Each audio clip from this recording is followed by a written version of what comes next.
We live in an age of science. In the age of science, we try to find a reason for every phenomena. Science is an ongoing journey in which things are invented and discovered every step of the way. But there are certain occurrences that cannot be fully explained by science yet. In this documentary, we will meet ordinary people experiencing extraordinary phenomena. And we will explore both the science and spirituality behind meditation. To examine the spiritual side of meditation, we will meet a guru who is not only devoting his life to heal people, but also believes that yoga is not just a physical exercise. He claims that his powerful lesson was taught to him by his guru, Sri Gangai Nath Ji.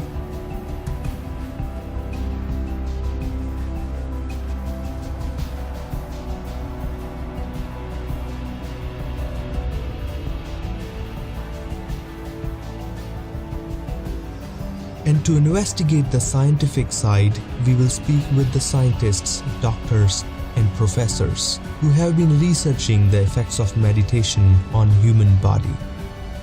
Meditative practice is not something in the mind, some wishful thinking or something. Some people tend to think in these terms, but it goes to the very core, very bottom, very foundation of our physiology, which is the genetic material. One of the things we've found that I think is very intriguing with the effects of meditation is the changes that we talked about with expression of cytokine genes in the tissue. My name is Dhyan Goswami. I am not affiliated with any association shown in this documentary. I created this documentary to present an unbiased investigation. We started our journey at a city in northwestern India called Bikaner. I grew up in this city, and that is where I came across this unconventional approach to yoga.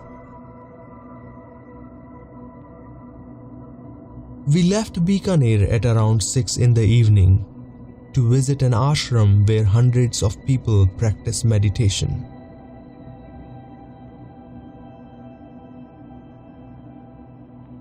Next day began in a beautiful sun city, Jodhpur, the land of kings and forts.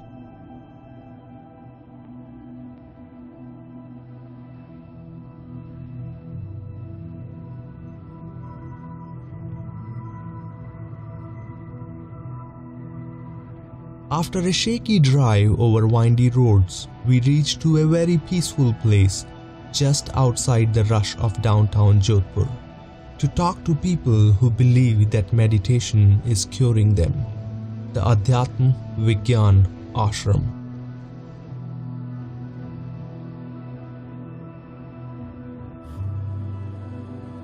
A family in which 3 out of 4 are HIV positive and believe that meditation is helping them. हाँ जी, मेरा नाम खैराम डूडी है। मैं ग्राम कागल का रहने वाला हूँ, भोपाल तहसील जोधपुर। मुझे HIV पॉजिटिव है। हॉस्पिटल में भर्ती हुआ 2008 को, मुझे पता चला, चेक करवाया राजस्थान हॉस्पिटल में जोधपुर। वहाँ से रिपोर्ट आई 3 दिन से। फिर बीकानेर 18 तारीख 11/2008 को बीकानेर में दीक्षा ली गुरुदेव जी की। जीवनाथ जी सर ने बताया, मेरे जीजा जी लगते हैं, वो जिप से अपनी जिप से लेकर गए वहाँ से दीक्षा लेके 25 तारीख को और दीक्षा ली, बच्चे बच्ची घरवाली ने सब ने। उससे हम गुरुदेव से जुड़े हैं उस दिन से। 18/11/2008 से वो आज तक रोज ध्यान कर रहे हैं और ध्यान करता रहूँगा।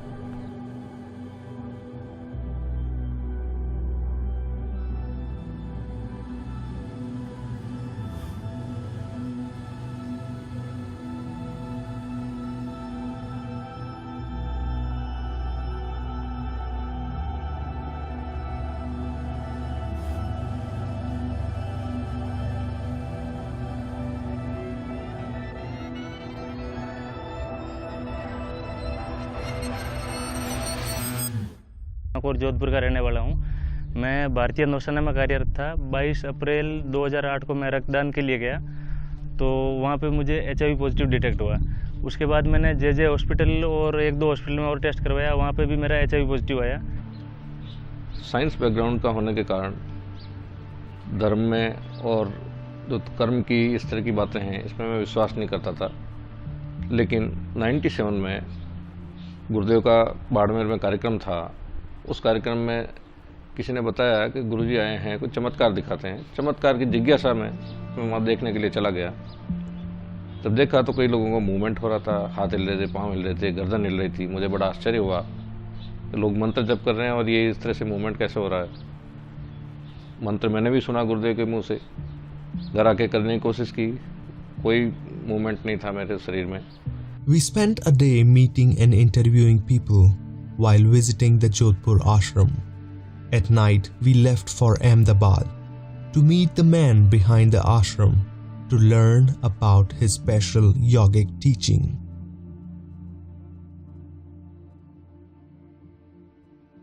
The next morning, we arrived in Ahmedabad.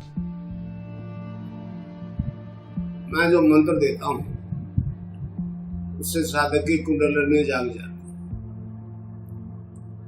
समझे? जैसे आप नवरात्रि में पूजा करते हैं दुर्गा की, सीता कह दो, राधा कह दो, पार्वती कह दो, हम योगियों ने उसको कुंडलिनी नाम दे दिया।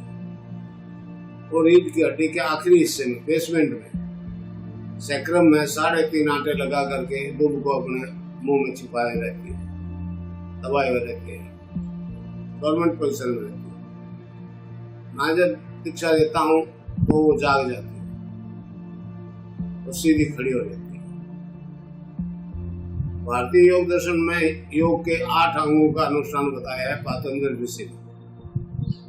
यम, नियम, आसन, प्राणायाम, प्रत्याहार, धारणा, ध्यान और समाधि। तो धारणा, ध्यान और समाधि ये सूक्ष्म अंग। जागृत कुंडलिनी सारी योगिक क्रियाएं स्वयं अपने अधीन करवाती है। जितने भी सिस्टम्स हैं, सारे सिस्टम्स को एक साथ स्टिमुलेट करती है, डेवलप करती है। According to Hindu philosophy, each human being has a feminine energy force known as the Kundalini. Kundalini is interpreted as a snake which resides in the dormant state inside the largest and the lowest vertebrae called the sacrum. When Kundalini releases its tail from its mouth, the state is considered to be awakened state. In awakened state, Kundalini starts moving upwards, gradually penetrating and awakening different chakras located in different parts of the body. It is believed that Kundalini can be awakened in different ways, including an initiation by a spiritual guru. Hindu philosophy is not the only one that mentions the concept of Kundalini, but in fact, it has also been mentioned by the history of other countries, including Egypt, that tells about ancient Egyptian pharaohs. Siddhayoga meditation can be quite an extraordinary experience. During meditation, many people experience involuntary activities that range from physical yogic movements, also known as kriyas, to emotional and psychological activities. Many of them also explained that the yogic postures they undergo have an uncanny resemblance to the postures explained in yogic scriptures. मैं 2 साल से गुरुदेव के मंत्र दीक्षा लेने के बाद योग कर रहा हूँ और योग क्रिया आप खुद की खुद होती है, मैं उसके कंट्रोल नहीं कर सकता हूँ और उससे मेरे को खूब आनंद मिलता है और मेरा पारिवारिक जीवन भी इससे बहुत बढ़िया चल रहा है। मुझे कोई दर्द भी नहीं होता है और हम सुखी हैं। मेरे जो योगी क्रिया हो रही थी वो अपने आप हो रही थी और मुझको मालूम था ये किस प्रकार से हो रही है और मैं रोकना चाह रहा था, लेकिन फिर भी ये योगी क्रिया रुक नहीं रही थी।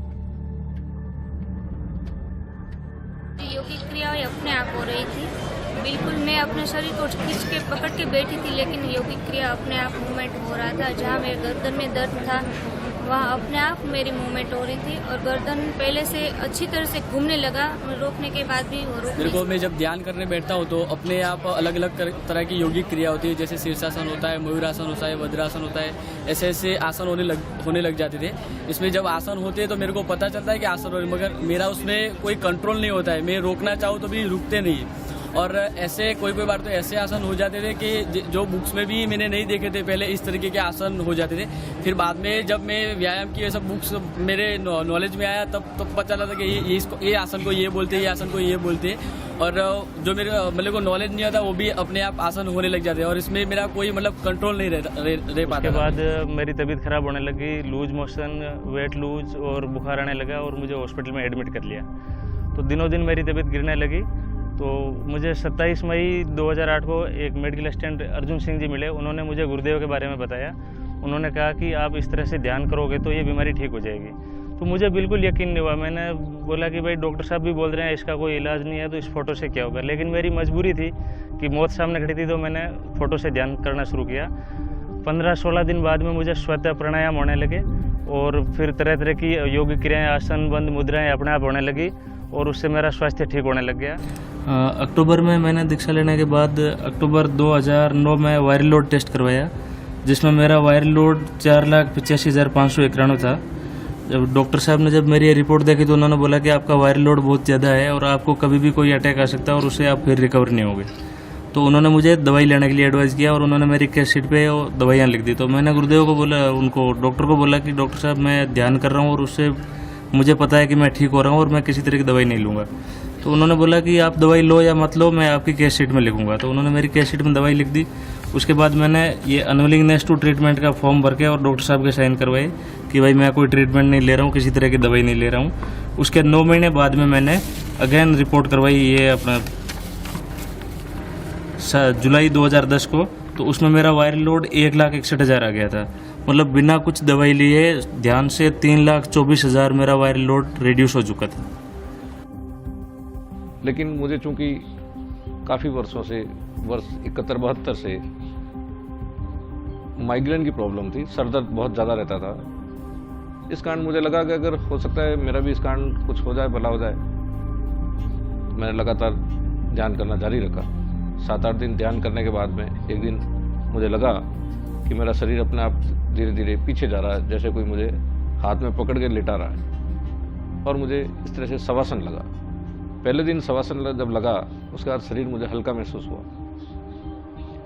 कुछ दिन बाद मुझे लगा कि पहले महीने में 3-4 बार सर दर्द होता था माइग्रेन के कारण, और बहुत ज़्यादा सर दर्द होता था। जब तक उल्टी नहीं होती, गोली नहीं लेता और घंटा भर रेस्ट नहीं करता, वो सर दर्द ठीक नहीं होता था।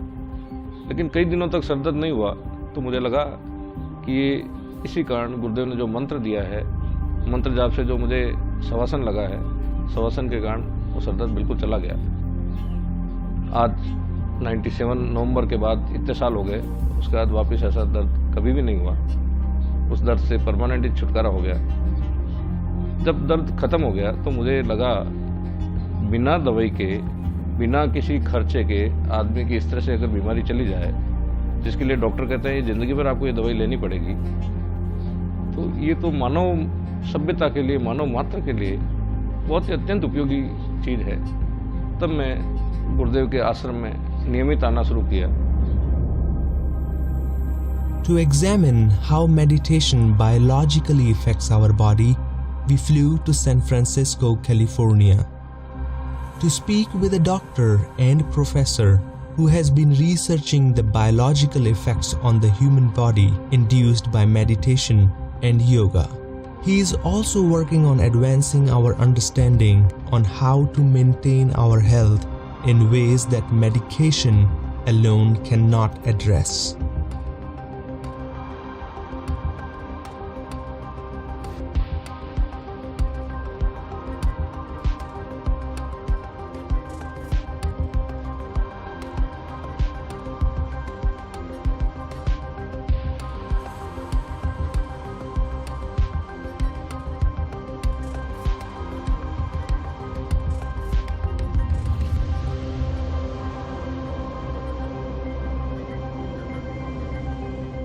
One of the things we've found that I think is very intriguing with the effects of meditation is the changes that we talked about with expression of cytokine genes in the tissue. Ultimately, a lot of the different ways in which psychological states are translated into physical states in the body have to do with whether genes in our cells are either being turned on or expressed more, or being turned off or decreased in their expression. Deep down, one of the things that differentiates human beings from any other living organisms is their genes. Genes are the unit of inheritance. They also act as an on-off switch for inheriting and controlling various factors in the span of life. Scientists have observed the changes in the genetic expression induced by meditational practices. In the studies that we did in people who were overweight, looking at what was happening in the fat tissue when they added meditation to the kind of diet and exercise program that they were getting, was that we found that some of the genes that are involved in inflammatory responses that may have a whole set of ill effects on their health, those genes were being expressed less in the group that was getting meditation compared to the group that was just getting the standard diet and exercise. So this was, to me, a very exciting finding, showing potentially connections between what people were doing with a meditation practice and what was happening actually in the tissues, in the fat cells, in the expression of these genes involved in inflammatory responses. Our next stop is Oslo, Norway, where we will speak with a professor at the University of Oslo who has also been researching the effects at the genetic level induced by meditation and yoga.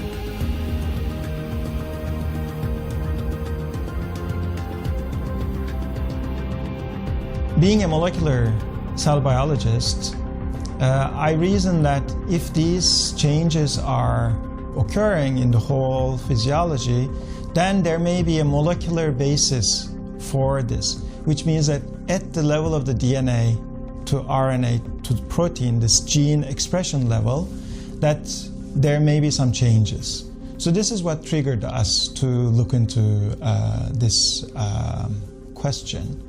And the way we've done this is that we've taken 10 people who had learned a comprehensive yogic program, which includes gentle yoga postures, powerful breathing exercises called pranayama, and a very powerful breathing exercise called Sudarshan Kriya, which includes also meditation. So this is a 2-hour program which is done once a week.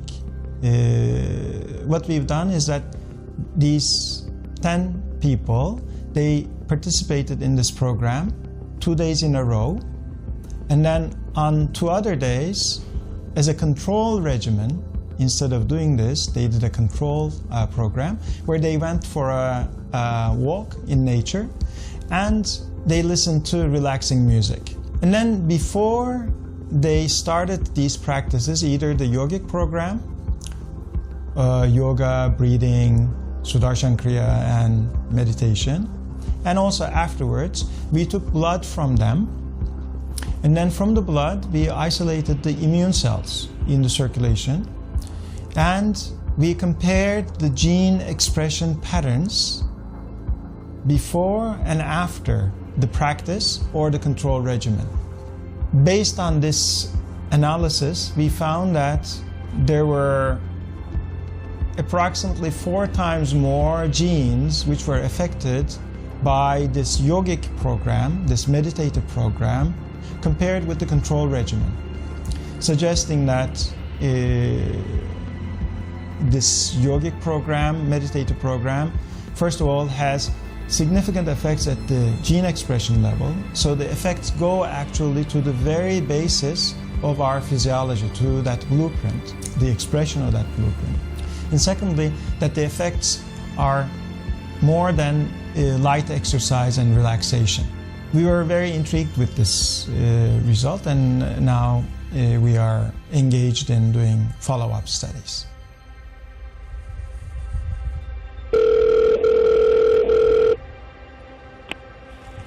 Hello hello, Buddharam ji बोल रहे हैं? हाँ जी, हाँ बोल रहा हूँ sir.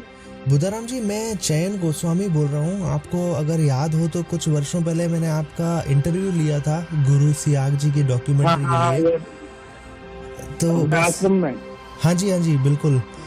और बस के संदर्भ में आपसे मैं बात करना चाहता था। आपका स्वास्थ्य वगैरह कैसे है आजकल? एकदम फिट हूँ सर। बहुत बढ़िया बुद्धाराम जी। और मैं ये पूछना चाह रहा था बुद्धाराम जी कि अगर दिसंबर में हम आपका एक इंटरव्यू और लेना चाहें तो आपके पास समय होगा थोड़ा? बिल्कुल सर, बोल देना, मैं आ जाऊंगा, छुट्टी लेकर, कोई प्रॉब्लम नहीं है। अच्छा, थैंक यू। और आप आजकल कहाँ पोस्टेड है वैसे? मैं चित्तौड़गढ़ में हूँ, अपना पानसौली थाना में चल रही है अभी। बहुत बढ़िया बुद्धाराम जी। और आपका स्वास्थ्य अच्छा चल रहा है ये जान के बहुत ही खुशी हुई। और अब ध्यान आप? हाँ, अभी तो फिजिकल भी ट्रेनिंग में काफी था सर, मतलब 10 किलोमीटर दौड़ भी 44-43 मिनट में कर लेता था आराम से इसके। बहुत बढ़िया। तो बुद्धाराम जी, मैं आपको एक बार इंडिया आके संपर्क करूंगा दिसंबर के शुरू में, और अगर आप थोड़ा सा समय निकाल पाए तो बहुत अच्छा रहेगा। मैं जरूर निकाल लेंगे, आप इन्फॉर्म कर देना, मैं आ जाऊंगा सर। थैंक यू बुद्धाराम जी, बहुत अच्छा लगा आपसे बात करके। और फिर मिलते हैं अपन हिंदुस्तान में। Okay sir, thank you. Buddharam ji, हमने जो आपका पिछला इंटरव्यू लिया था और जो इंटरव्यू आज हम ले रहे हैं, उस बीच लगभग 4 साल बीत चुके हैं। और इन 4 सालों में आपके जीवन में बहुत सारे परिवर्तन आए होंगे। आप उन कुछ परिवर्तनों को क्या हमारे साथ बांटेंगे? शुरू में तो सर मैं बहुत घबरा गया था और जीने की उम्मीदें छोड़ चुका था, लेकिन अभी मैं सोच रहा हूँ कि HIV मेरी ज़िंदगी में एक वरदान बन के आया, और उसकी वजह से मैं गुरुदेव से जुड़ गया और मुझे सत्य का पता चला। नहीं तो मैं इस सत्य का पता मुझे नहीं चल पाता। बुद्धाराम जी, क्या आप इन दिनों किसी भी तरह की दवाइयों पर हैं? एलोपैथिक, होम्योपैथिक या फिर आयुर्वेदिक? बीच में ट्रेनिंग में 2-3 महीने मैंने दवाई ली थी, बीच में ध्यान और नाम जप नहीं हो पा रहा था, उसके बाद फिर बंद कर दिया। अभी मैं कोई दवाई वगैरह नहीं ले रहा हूँ। इन 4 सालों में आपकी शारीरिक और मानसिक स्थिति में भी बहुत सारे अंतर आए होंगे। पहले से ज़्यादा और मजबूत हो गया हूँ मैं, मेंटली भी और फिजिकली भी। फिजिकल तो अभी ट्रेनिंग में हमारे जो 10 किलोमीटर दौड़ होती थी वीकली, मैं 44-43 मिनट में क्लियर कर लेता था। और मेंटली भी जो याददाश्त वगैरह है पहले से अभी ज़्यादा तेज हो गई है मेरी। बुद्धाराम जी, आप इन दिनों किस तरह का काम कर रहे हैं और क्या नौकरी कर रहे हैं आप? और जिस ट्रेनिंग की अभी आपने व्याख्या करी, अगर आप हमें उसके बारे में भी थोड़ी जानकारी दें, थोड़ा बताएं उसके बारे में, तो हमें बहुत अच्छा लगेगा। नेवी से मैं अगस्त 2010 में रिटायर हो गया था। मेडिकल ग्राउंड पे मुझे रिटायर कर दिया था। उसके बाद फिर मैंने तैयारी की और राजस्थान पुलिस में सब इंस्पेक्टर की पोस्ट पे हूँ अभी। तो 12 महीने की ट्रेनिंग कंप्लीट करके और अभी चित्तौड़गढ़ में पोस्टिंग है मेरी, सब इंस्पेक्टर की पोस्ट पे हूँ। बुद्धाराम जी, आप HIV पॉजिटिव हैं और आप काफ़ी समय से कोई दवाइयाँ भी नहीं ले रहे हैं और आप डॉक्टर से भी कंसल्ट नहीं कर रहे हैं। तो क्या आपको ऐसा पूर्ण विश्वास है कि ध्यान आपके जीवन को आगे बढ़ाने के लिए काफ़ी है? देखो सर, शुरू में तो मैं बहुत घबरा गया था और डॉक्टरों के वगैरह सभी के बहुत चक्कर काटे, लेकिन कहीं भी फ़ायदा नहीं हुआ मुझे। और फाइनली जो ध्यान से मुझे रिजल्ट मिलने लगे, वो रिजल्ट और कहीं भी नहीं है। और मुझे अभी किसी डॉक्टर वगैरह से कंसल्ट करने की भी ज़रूरत नहीं है। मुझे पूरा विश्वास है कि इस ध्यान करने से कोई भी बीमारी ठीक हो सकती है। बीमारी भी नहीं, चाहे कोई भी समस्या है, रेगुलर नाम जप और ध्यान करेंगे तो वो ठीक हो जाएगी। बुद्धाराम जी, क्या आपको लगता है कि ये विश्वास काफ़ी है आपके जीवन को आगे बढ़ाने के लिए? मेरे लिए तो बहुत काफ़ी है सर, क्योंकि इसी के सहारे मैं आज जिंदा हूँ और आगे भी इसी विश्वास के सहारे ही रहूँगा। बुद्धाराम जी, जैसे आपने अभी बताया हमें कि आप दवाइयों पर निर्भर नहीं होना चाहते थे, तो आप क्या दवाइयों से दूर रहना चाहते थे या आपको ऐसा लगता था कि ध्यान ही इस बीमारी का इलाज है? नहीं, शुरू में सर मैंने डॉक्टर साहब ने बोला था दवाई के लिए, और दवाई वाले पेशेंटों की भी मैंने हालत देखी थी।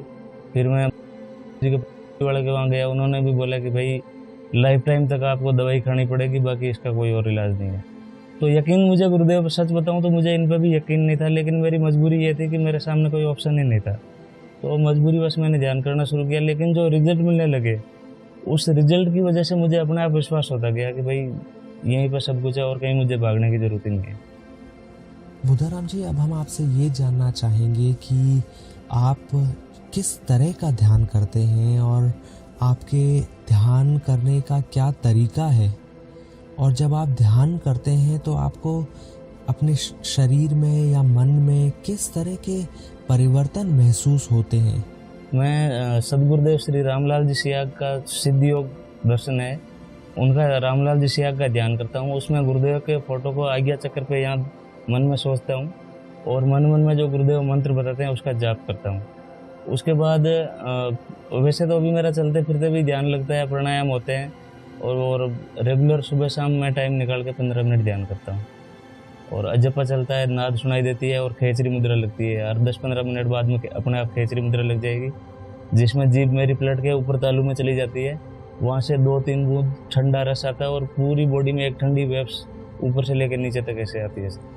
ये जो अनुभव आपने हमारे साथ बांटे, जैसे कि आपकी जीभ तालू पर चिपक जाती है और आपकी शरीर में एक तरंग सी महसूस होती है आपको, और आपको नाद भी सुनाई देती है, इन असामान्य क्रियाओं को आपका दिमाग जो है किस तरह से ग्रहण करता है? मानसिक रूप से भी पहले तो सर मुझे ऐसा लगता था कि अभी मैं बचूंगा नहीं, लेकिन अभी बिल्कुल कभी भी मेरे माइंड में ये आता ही नहीं है कि मुझे ये प्रॉब्लम थी या मुझे ये बीमारी है तो क्या होगा। और अभी मुझे डिटेक्ट हुए लगभग 6 साल हो गए हैं। मेरी वाइफ आज भी नेगेटिव है। अभी डॉक्टर तो बोल रहे हैं कि भाई 6-7 महीने बाद में वो भी पॉजिटिव, लेकिन इनके आज भी नेगेटिव है। मैं हर 6-7 महीने बाद में टेस्ट करवा रहा हूँ। तो इस ध्यान से ऐसा कुछ हो रहा है कि उससे आगे भी नहीं मतलब फैल रहा है ये।